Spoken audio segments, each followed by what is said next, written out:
When anxiety suddenly hits you, what do you say to yourself? Have you ever wished you had the right words to calm yourself during a panic attack or stressful moment? Welcome back to Quieting Anxiety. I'm Dr. Monica Frank with Excel at Life. If you've been listening to this series, you've already been practicing coping statements, whether you realized it or not. In today's episode, we'll take a closer look at how to develop your own effective coping statements and how to use them intentionally to manage anxiety. Let's begin with a brief centering moment. Take a slow breath in and exhale gently. Allow yourself to settle. Feel your feet on the floor, your back supported, your hands resting. Let's use a simple two-part coping statement with your breath. Inhale, I can handle this. Exhale, this will pass. One more time. Inhale, these thoughts are not facts. Exhale, I choose how I respond. Let your breath return to a natural rhythm, and let's talk about how these simple phrases can become powerful tools in your anxiety toolbox. A coping statement is a short, realistic phrase that helps you manage anxiety by redirecting your thoughts and reinforcing a more balanced perspective. It acts as a mental cue to challenge irrational beliefs, soothe distress, and remind you of your ability to handle difficult emotions. Coping statements are especially useful in the moment, during a panic attack, a stressful event, or when anxiety is building, because they offer a quick, memorable way to counter anxious thinking. Coping statements help by interrupting the anxiety cycle. When you're anxious, your thoughts often spiral into worst-case scenarios or irrational beliefs. This cycle can be hard to break, especially in the middle of intense emotions. A coping statement acts like a cognitive anchor. It gives you something rational and calming to focus on, instead of following the anxious thought down the rabbit hole. For example, saying, "This is just anxiety, it will pass," can help reduce panic by reminding you that the sensations, while uncomfortable, are not dangerous. They are also effective because they reinforce cognitive restructuring, a core part of cognitive therapy. When practiced regularly, coping statements help train your brain to adopt healthier thought patterns. Over time, these new patterns can become more automatic, making it easier to manage anxiety before it escalates. Especially when paired with relaxation techniques like deep breathing or mindfulness, coping statements can help calm both the mind and body, creating a sense of control and resilience, even in stressful moments. Ultimately, coping statements are a simple but powerful tool. When tailored to your needs and practiced frequently, they can help reduce fear, increase confidence, and support long-term change in how you respond to anxiety. Even though you've been using coping statements throughout these episodes, creating your own allows the statements to be more personally meaningful and effective.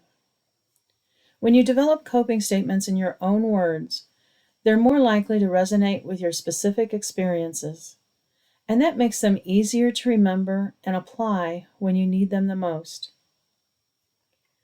If you've been using the cognitive diary from earlier episodes, you may have noticed that certain rational responses you develop are particularly effective. These are your coping statements. Coping statements are short, specific phrases you can use in anxious moments to ground yourself, challenge irrational thinking, and refocus your attention. But not all coping statements are equally helpful. Let's go over some key guidelines for developing strong, effective ones. When you're anxious, your brain doesn't handle long or complicated thoughts well. That's why it helps to keep coping statements short. Just a few words you can easily recall in a moment of stress. A brief phrase like "this is just anxiety" or "I've handled this before" can convey reassurance without overwhelming you. It's also important to keep your statements realistic, not overly positive. Telling yourself everything will be okay might sound nice, but in the middle of a panic attack, it can feel hollow. More believable statements like, "I have tools to cope with this," or "anxiety feels intense, but it isn't dangerous," are much more helpful. You want your brain to respond with agreement, not skepticism. Finally, consider using a two-part format that matches your breath. This helps ground you in the moment and makes the statement even more effective. For example, inhale with "this is just discomfort," and exhale with "and I can manage it." Pairing the words with your breath brings a rhythm and focus that can gently calm both body and mind. Combining a statement with your breath activates both cognitive and physical calming pathways, making it more powerful. Coping statements may seem simple at first glance, but their power lies in their ability to interrupt anxious thought patterns and provide immediate reassurance. By repeating realistic, calming phrases, you train your brain to respond more rationally, helping to reduce distress and build emotional resilience over time. The emphasis here is on repeating the statement until you can begin to calm and focus on other methods to control your anxiety. Coping statements are most effective when they are tailored to the specific type of anxiety you're experiencing. For example, someone dealing with generalized anxiety or worry might use statements that challenge overthinking and build trust in their ability to handle uncertainty. "I've managed difficult things before. I can handle this too." Or, "Worrying doesn't solve the problem. I'll take it one step at a time." These types of coping statements can interrupt the endless loop of what-if thinking and redirect attention to the present moment or to actionable steps. For panic disorder, coping statements are often designed to reassure the individual that the sensations they're experiencing, such as a racing heart or dizziness, are not dangerous. A statement like, "This is a panic attack, it's uncomfortable, but it will pass," or "I don't need to fear the symptoms, they're just part of my body's response," helps reduce the catastrophic interpretation of physical sensations and encourages riding out the wave rather than escalating it. In the case of OCD, coping statements are useful for addressing intrusive thoughts or the urge to perform compulsions. Rather than arguing with the thought, the person might use a statement like, "This is just an OCD thought. I don't need to respond to it." Or, "I can sit with this discomfort without giving in."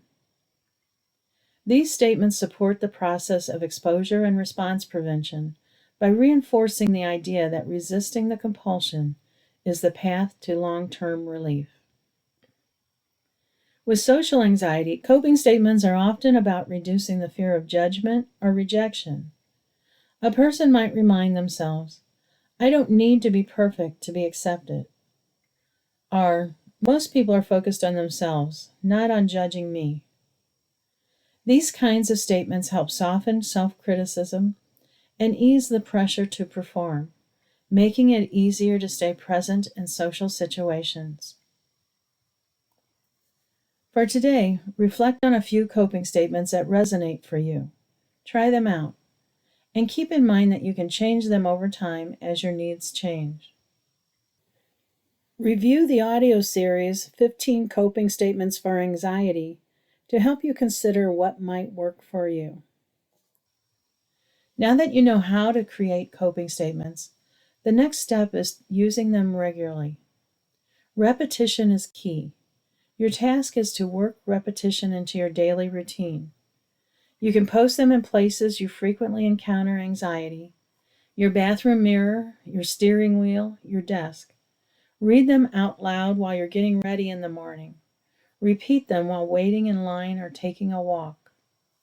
Even when you're not feeling anxious, reading your coping statements builds familiarity so that they come to mind more easily when you are anxious. The more you use them, the more they become part of your automatic response to stress. You can also use the companion audio, Interrupting Anxiety with Coping Statements, to help reinforce your coping statements. If you're using the Quieting Anxiety app, there are built-in features to help with creating repetition. When you review your cognitive diary history, your rational challenges will be shown for each event. Also, the main screen shows coping statements that can be customized, so you can pin your favorite coping statements to the main screen. Each time you tap the coping statement on the screen, a new statement appears. Remember, repetition is what helps change thinking. But don't just repeat the words. Focus on what they mean. Let them guide your response. Let them remind you of your strength and your tools. This kind of focused repetition is a form of mindfulness. When you say a coping statement with full attention, aware of your breath, your body, and the meaning behind the words, you're anchoring yourself in the present moment. Mindfulness makes the statements more effective by turning them into intentional, grounded responses rather than automatic reactions. Let's close with a few more breathing statements to gently ground your mind and body. Inhale, I'm learning to face anxiety. Exhale, one step at a time. Inhale, it's okay to be uncomfortable. Exhale, I can still move forward. Take a moment now to let your breath settle into a natural rhythm. Feel the calm that comes from simply being present. Remind yourself that each small effort is part of a larger journey. Every effort you make strengthens your foundation for managing your anxiety. Let that thought stay with you as you return to your day, with a little more steadiness and a little more peace. Until next time, keep practicing, keep breathing, and keep moving forward.